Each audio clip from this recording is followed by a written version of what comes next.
33 years earlier, port of Karachapa, Western Sea, India. Lord Parshuram, be merciful, whispered Dashrath, the 40-year-old king of Kosala, the overlord kingdom of the Sapt Sindhu. The emperor of the Sapt Sindhu had marched right across his sprawling empire from Ayodhya, its capital, to finally arrive at the western coast. Some rebellious traders sorely needed a lesson in royal justice. The combative Dashrath had built on the powerful empire he had inherited from his father Aya. Rulers from various parts of India had either been deposed or made to pay tribute and accept his suzerainty, thus making Dashrath the Chakravarti Samrat, or the universal emperor. Yes, my lord, said Murgasya, the general of Dashrath's army. This is not the only village that has been laid to waste.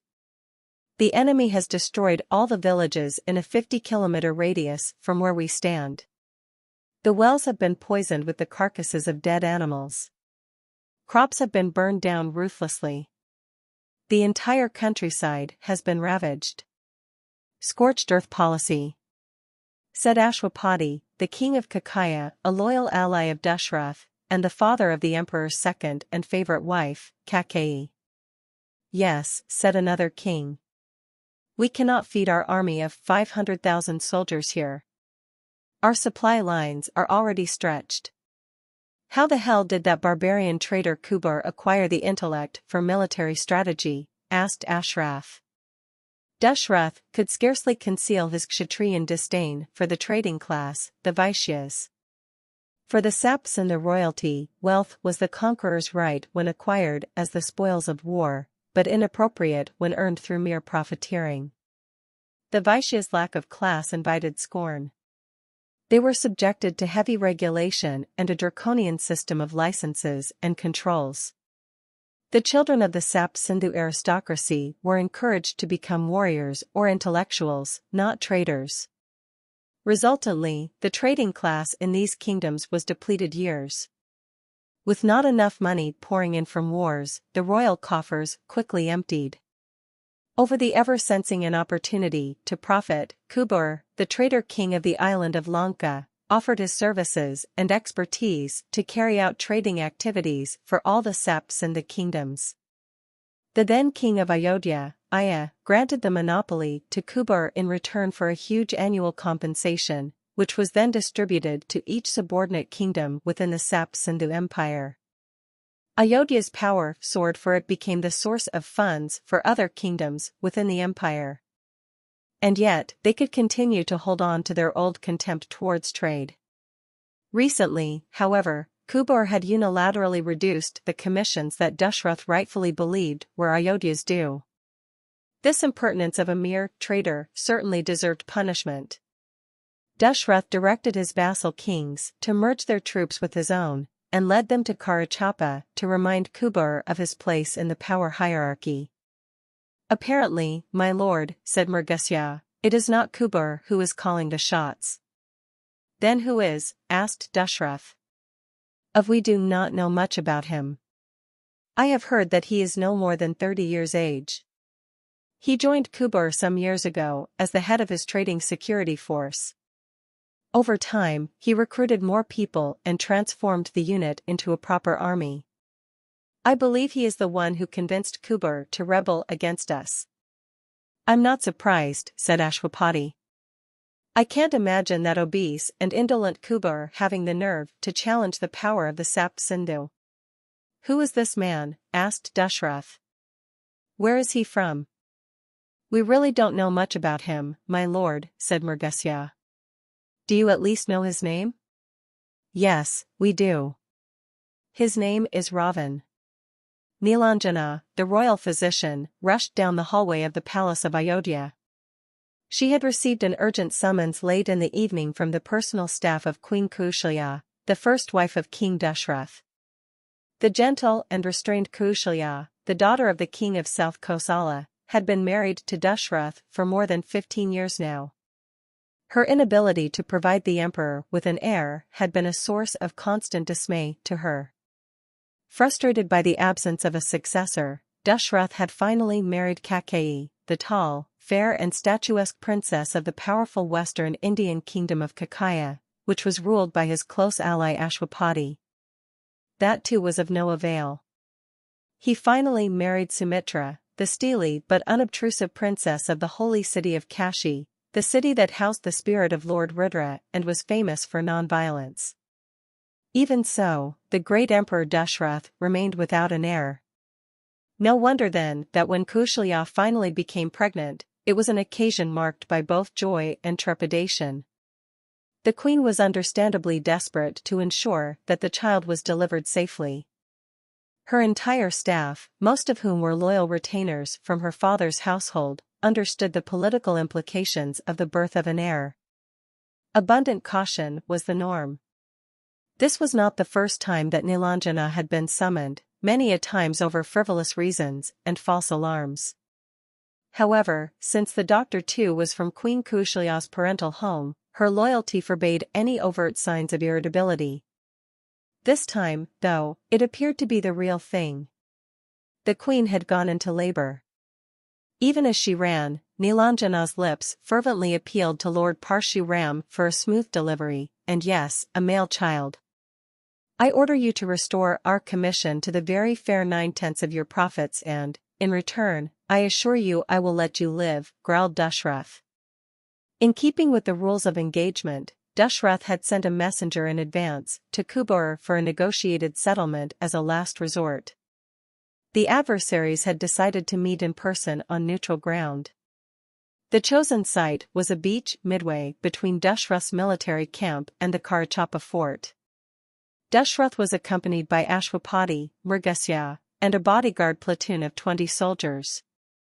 Dashrath leaned forward as he lowered his voice to a menacing whisper. I can be merciful. I can forgive mistakes. But you really need to stop this nonsense and do as I say.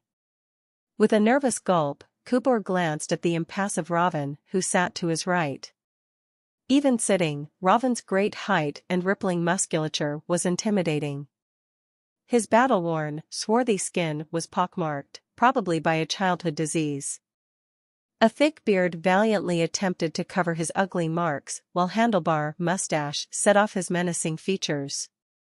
His attire was unremarkable though, consisting of a white dhoti and a cream angustram. His headgear was singular, with 2 threatening 6-inch-long horns reaching out from top on either side. The Kubur helplessly turned back to Dashrath as his general remained deathly still. But your highness, we are facing many problems and our invested capital is you are trying my patience now, Kubur, growled Dashrath as he ignored Ravan and focused his attention on the chief traitor. You are irritating the emperor of the Sapt Sindhu. But my lord. Look, if you do not continue to pay our rightful commissions, believe me you will all be dead by this time tomorrow. I will first defeat your miserable army, then travel all the way to that cursed island of yours and burn your city to the ground. But there are problems with our ships and labor costs. I don't care about your problems, shouted Dashrath, his legendary temper at boiling point now. You will, after tomorrow, said Ravan softly. Dashrath swung sharply towards Ravan, riled that Kubur's deputy had had the audacity to interrupt the conversation. How dare you speak out at this time? How dare you, Dashrath? Asked Ravan, an octave higher. Dashrath, Ashwapati, and Mrigasya sat in stunned silence, shocked that the mere head of a protection force had had the temerity to address the emperor of the Sapt Sindhu by his name. How dare you imagine that you can even come close to defeating an army that I lead? Asked Ravan with an eerie sense of calm. Dashrath stood up angrily and his chair went flying back with a loud clutter. He thrust his finger in Ravan's direction. I'll be looking for you on the battlefield tomorrow, you upstart. Slowly and menacingly, Ravan rose from his chair, all the while his closed right fist covering a pendant that hung from a gold chain around his neck. As Ravan's fist unclenched, Dashrath was horrified by what he saw.